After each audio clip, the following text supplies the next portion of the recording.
ქართული ოცნების მოლოდინი, რომ დასავლელი პარტნიორები 4 ოქტომბრის მოვლენებს დაგმობდნენ, ჯერჯერობით არ მართლდება. მმართველი პარტია დაგმობად და გამიჯვნად არ მიიჩნევს ევროკომისიის უმაღლესი წარმომადგენლების კაია კალასისა და მარტა კოსის განცხადებას. ამ განცხადების თანახმად დიპლომატები ამბობენ, რომ გმობენ ნებისმიერი ფორმის ძალადობას ნებისმიერი მხრიდან და ყველა მხარეს მოუწოდებენ დიალოგისაკენ. ამასთან პრემიერ ირაკლი კობახიძისთვის მიუღებელია ევროპის სახალხო პარტიის 8 ოქტომბრის განცხადებაც, სადაც საუბარია ქართული ოცნების საპატიო თავმჯდომარისა და პარტიის სხვა ლიდერების დასანქცირების აუცილებლობაზე.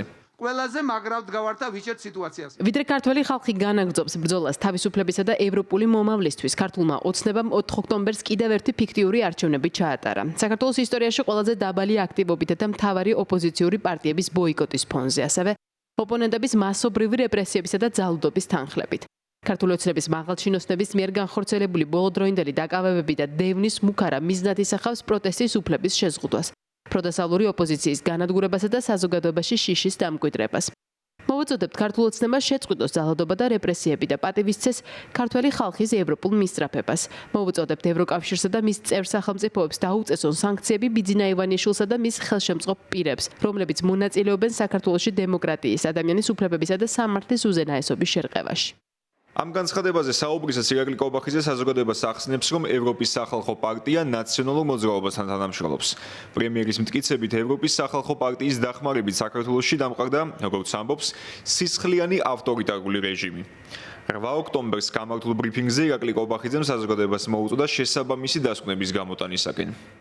იმ ფონზე, როდესაც ნაციონალურმა მოძრაობამ და სხვა რადიკალურმა ოპოზიციურმა ძალებმა ქართული ხალხის მიერ არჩეული ხელისუფლების დამხობას სცადეს და არაერთ პოლიციელს უმძიმესი ფიზიკური შეურაცხყოფა მიაყენეს, რომელთაგან 2 სიკვდილს ღმერთის ხელობით გადაურჩა, ევროპის სახალხო პარტია არა მოძალადეებისა და ქართული დემოკრატიის წრების, არამედ ბიძინა ივანიშვილის და მმართველი გუნდის სხვა ლიდერების სანქცირებას ითხოვს.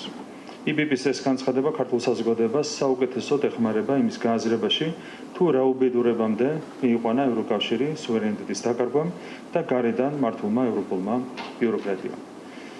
ამ ფონზე ქართულმა საზოგადოებამ საკუთარ თავს უნდა დაუსვას მარტივი შეკითხვა. ამის შემდეგ შეიძლება თუ არა შესაბამისი სახელმწიფოებისა და ორგანიზაციების განცხადებებს რაიმე ფასი ჰქონდეს.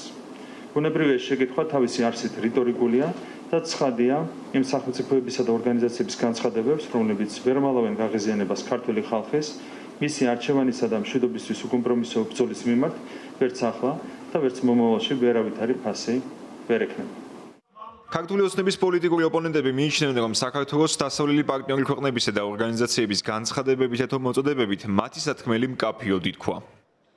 თუ არ ვწდები პირველად, რომ უკვე ევროკავშირიც მოუწოდებს, იძულებული გახდა მოუწოდოს ორივე მხარეს, როგორც ოცნებას, ასევე პროტესტის მხარეს, რომ ორივე მხარემ თავი შეიკავოს ძალადობისგან.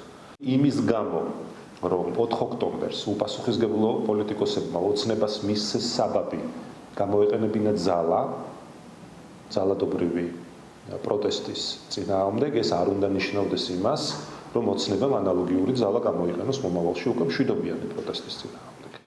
4 ოქტომბრის შემდეგ მმართველი პარტიის წარმომადგენლები ამბობენ, რომ მზად არიან ევროპის სახელმწიფოებთან და ამერიკასთანაც შეინარჩუნონ ცალმხრივი მეგობრობისა თუ პარტნიორობის ფორმატი ეგრეთ წოდებული deep state-ის პირობებშიც კი.